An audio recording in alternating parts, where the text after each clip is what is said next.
Hello guys and girls. In this video, you can learn a cool pen spinning trick called Sonic.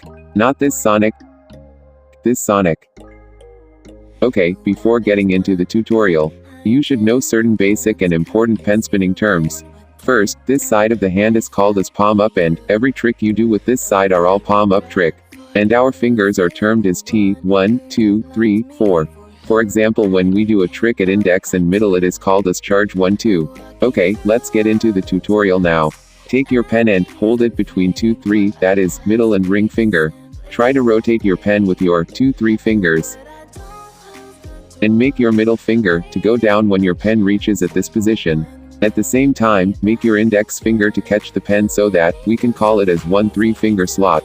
And continue the motion, and make your middle finger back to its position. So the trick looks like this. Also, there are several variations in this trick. If you do this trick with your hands palm down, then it is called as palm down Sonic. If you do this trick in 3-4 finger slot, it is called as Sonic 3-4. Tips. Try to learn charge first. It would give you an idea about how to rotate your pen. For charge tutorial, check the description. Hope enjoyed the video. Don't forget to like, share, and see you all soon in a next cool pen spinning trick video. Until then, this is Top Star signing out.